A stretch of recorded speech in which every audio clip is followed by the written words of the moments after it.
Hey there, all you trendsetters and memory keepers out there. Welcome to Here Today, Gone Tomorrow. The podcast that dives deep into the wild world of fads, you know? I'm Mike Leafa, your host, And I'm Lena Kefame. and we are ready to relive Oh, yeah. all those moments that had us all saying, wait, remember that? All those, I can't believe we did that moments. We're talking everything from fidget spinners Oh, yeah, those tiny spinning that things. took over the world for a hot minute. To the ice bucket challenge that had us all soaking wet for a good cause. We are digging into the stories behind these unforgettable fads The rise, the fall, and the lasting impact. they had on our culture. Get ready for some fun facts, hilarious anecdotes. Maybe even a few interviews. With the people who lived through these trends firsthand. So dust off your yearbooks, put on your nostalgia glasses, and get ready to take a trip Down memory lane. with us. Okay, for our first deep dive, we're spinning back in time to the era of fidget spinners. Remember those things? You couldn't walk down the street without seeing someone flicking or twirling or just straight up fidgeting with one. They were everywhere. And what's fascinating is they weren't some brand new invention. Right. The origins actually go all the way back to 1993. 1993. Catherine Hettinger, the inventor, initially designed them as a tool to help children with autism and ADHD focus. Hold up, 1993. That's way before I even remember seeing them pop up on the scene. Right. So what was the deal? Why did it take over 2 decades for these things to explode in popularity? That's where things get really interesting. A few factors collided to create the perfect storm for the fidget spinner craze. Okay. First, a Chinese manufacturer started mass producing them. Okay, so they were cheap and readily available. Yeah. Okay, I'm starting to see how they infiltrated every corner of the planet. Right. But availability alone doesn't explain the hype, right? No. There's got to be more to it. Clever marketing played a huge role. They were marketed as stress relievers, focus enhancers, and even tools to help with conditions like anxiety and ADHD. So it's like they were the magic cure-all for modern life. Did anyone actually buy into those claims? Well, the marketing was incredibly effective at tapping into people's anxieties and desires. Okay. And with social media amplifying the hype, it's no wonder that fidget spinners went viral. Yes. Social media, the engine of so many modern-day fads. Absolutely. I bet those videos of people doing crazy tricks with their spinners helped fuel the craze. Absolutely. Became a trend within a trend. Right. People were showing off their skills, customizing their spinners, and basically turning them into mini status symbols. It's crazy how something so simple could become such a cultural phenomenon. It really is. Remember those glow-in-the-dark spinners? And the ones with the Bluetooth speakers? It was like an arms race to have the coolest fidget spinner on the block. Oh, yeah. You know, And that's one of the things that makes fads so interesting. They often tap into our innate desire to be part of something bigger than ourselves, to express our individuality and to connect with others. so we've got mass production, clever marketing, and the power of social media all pushing fidget spinners into the spotlight. Yeah, But, as we all know, what goes up must come down. exactly. And in the case of fidget spinners, that downfall was pretty spectacular. Yeah, they seem to vanish almost as quickly as they appeared. One minute they were everywhere, the next, poof, Right. gone. Yeah. What happened? Well, like all good fads, fidget spinners eventually reached a saturation point. The market became flooded with cheap, low-quality knockoffs, and then safety concerns started popping up. Oh, yeah. I remember those reports of spinners breaking apart and causing injuries. It's like people were getting a little too wild with their fidgeting techniques. Right. And then there was the backlash from schools. Remember when they started banning them? Oh, absolutely. It was like fidget spinners went from being the coolest thing in school to public enemy #1. Exactly. They were seen as distractions in the classroom and teachers were cracking down. That definitely played a role in their decline. So it was a combination of oversaturation, safety concerns, a school crackdown, and probably just plain old boredom that led to the demise of the fidget spinner. Precisely. And of course, there's always the fickle nature of trends to consider. People simply moved on to the next shiny object. Okay, so we've covered the rise and fall, but did fidget spinners have any lasting impact? Or are they just a quirky footnote in the history of forgotten fads? That's a great question. And to answer that, we need to look beyond the hype and consider the ripple effects they had. Ooh, I love a good ripple effect. Yeah. What kind of impact are we talking about? Well, for one thing, fidget spinners were one of the first truly global viral trends of the internet age. They demonstrated the power of social media and influencer marketing in a way that had never been seen before. So they were like the pioneers of viral marketing. In a way, yes. And they paved the way for countless other products and trends to follow. Fascinating. It's amazing how something as simple as a spinning toy can have such a significant impact. It Yeah, is. And we can't forget about the impact on the toy industry. Fidget spinners sparked a renewed interest in fidget toys and sensory products. right.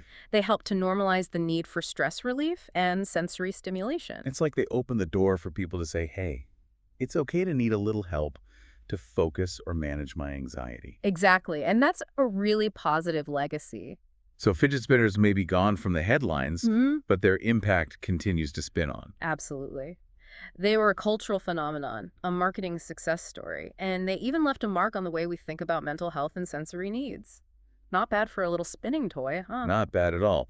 It just goes to show that even the most fleeting trends can have a surprising and lasting impact. And that's why we love digging into these fads. There's always more to the story than meets the eye. Okay, so we've covered a lot of ground here. From humble beginnings to global domination, and then a swift decline fidget spinners took us on a wild ride. But before we spin off into other fascinating fads, let's take a closer look at some of the specific details and nuances behind the fidget spinner phenomenon. Sounds good to me. Let's get into the nitty-gritty. Okay, let's rewind back to those early days before the hype machine kicked into high gear. Perfect. Because I'm curious to know more about Catherine Hettinger, the inventor. Yeah. What was her story? Well, Catherine wasn't a toy industry tycoon or a marketing guru. She was a mom who was looking for a way to help her daughter focus. Oh, that's actually really sweet. Huh? So it was born out of a genuine desire to help her child. Exactly. Catherine was struggling with an autoimmune disorder that made it difficult for her to play with her daughter in traditional ways. She needed something that would keep her daughter entertained and engaged without requiring a lot of physical exertion. So she basically invented the fidget spinner out of necessity. Exactly. She started experimenting with different materials and designs, eventually landing on the basic shape and mechanism that we all know and love, or maybe love to hate. So it started as a solution for one child and ended up captivating the entire world. That's incredible. It is, and it speaks to the power of innovation even when it comes from the most unexpected places. Okay, so Catherine creates this ingenious toy, but then what? How did it go from a mom's invention to a global phenomenon?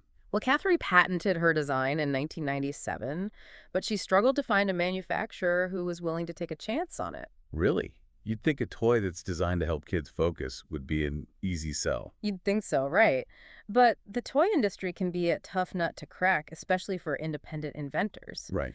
Catherine's patent eventually expired in 2005, and that's when things started to change. Okay, so the patent expiring opened the door for other companies to start producing fidget spinners. Exactly. And that's where the mass production and the clever marketing we talked about earlier come into play. So in a way, Catherine's invention paved the way for the fidget spinner craze. But she didn't actually benefit financially from it. That's kind of heartbreaking. It is a bittersweet story, but it also highlights the complexities of the invention and innovation process. Sometimes the people who come up with the initial idea aren't the ones who reap the financial rewards. That's a really important point to consider. It reminds us that there are often unsung heroes behind the trends and products that we take for granted. Absolutely. And it underscores the importance of intellectual property rights and the challenges that independent inventors face. Right. Okay, so we've talked about Catherine's story and the factors that contributed to the rise of fidget spinners. But what about the specifics of those marketing strategies? How did they manage to convince the world that these spinning toys were essential? That's where the real genius of the fidget spinner craze lies. They didn't rely on traditional advertising methods like TV commercials or billboards. They went straight to the source of modern-day trends: social media. Ah, yes, the digital whispers. How did they leverage the power of the internet to create such a massive buzz? It was a brilliant combination of influencer marketing and viral content. They targeted popular YouTubers and Instagram influencers, sending them free fidget spinners and encouraging them to showcase them in their videos and posts. I bet those unboxing videos and trick shot compilations got millions of views. Absolutely. And because these influencers had huge engaged audiences, their endorsements carried a lot of weight. It's amazing how much power influencers have these days. Yeah. They can make or break a product. Exactly. And in the case of fidget spinners, they played a crucial role in creating the perception that these were must-have items. So it wasn't just about giving away free stuff. Yeah. They had to craft a compelling narrative around fidget spinners, right? Absolutely. And they did that by tapping into a very specific need that a lot of people were feeling at the time: the need for stress relief and focus. Oh, yeah. I remember seeing articles about how fidget spinners were the new miracle cure for everything from ADHD to anxiety to plain old boredom. Exactly. The marketing played on these perceived benefits, and people were eager to believe that this simple toy could solve their problems. It was like they were selling a peace of mind in the form of a spinning gadget. Precisely. They created a sense of urgency and desirability around fidget spinners, making people feel like they were missing out if they didn't have one. And with social media amplifying that message, it's no wonder that fidget spinners took off the way they did. It was a masterclass in viral marketing. They understood the power of social proof, the allure of exclusivity, and the effectiveness of tapping into people's emotional needs. So they weren't just selling a toy, they were selling a feeling, a solution, a sense of belonging. Exactly. And that's what made the fidget spinner craze so successful. Okay, so we've talked about the marketing magic that propelled fidget spinners to stardom. But let's get real for a second. Did these things actually work? Did they really help people focus and relieve stress? That's the million-dollar question, isn't it? And the answer, unfortunately, is a bit complicated. Oh, I sense a but coming. There wasn't a lot of scientific evidence to support the claims that fidget spinners were effective at relieving stress or improving focus. So it was more of a perceived benefit than anything else. To a large extent, yes. It was the power of suggestion and marketing at play. People believed they were experiencing benefits because they were told to expect them. It's like the placebo effect in action. Exactly. And for some people, that belief was enough to make a difference. But for others, it was probably just a fun distraction, right? Exactly. It provided a sensory outlet, a way to fidget without being disruptive. Okay, so maybe the science wasn't there to back up all the claims. But fidget spinners did tap into a real need for sensory stimulation and stress relief. Absolutely. And that's something that's worth exploring further. Why were so many people feeling stressed and anxious in the first place? What was it about our culture and our lifestyles that made these little spinning toys so appealing? Ooh, those are some deep questions. And I think we're going to need to dive a little deeper to uncover the answers. All right, let's do it. Let's spin back to that moment in time and explore the social and cultural context that made fidget spinners such a phenomenon. What were the anxieties and desires that fueled the craze? How did they reflect our changing relationship with technology and our ever-shrinking attention spans? Sounds fascinating. Yeah. Let's unpack the psychology of fidget spinners. So we've talked about, the marketing and the benefits, but to really get it, we need to look at the bigger picture. You mean like zoom out, see what else was going on in the world, when these things were... Exactly. They didn't just appear out of nowhere. They were a product of their time, a reflection Okay. of the anxieties and desires of. Okay, so paint me a picture of what was going on. Well, we were right in the thick of the digital age. Social media was everywhere, smartphones, our attention spans were shrinking. Oh, yeah, I remember that feeling.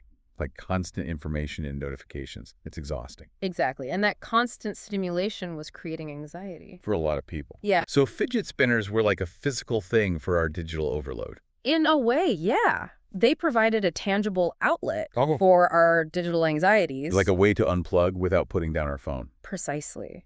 And that need to unplug was everywhere. Wow. People were craving disconnection to find a moment of peace in a world that was so demanding. And fidget spinners, with their simple motion, offered a temporary escape. Exactly. A way to channel that energy, quiet the mind, and find some mindfulness. In a world that was anything but mindful. Right.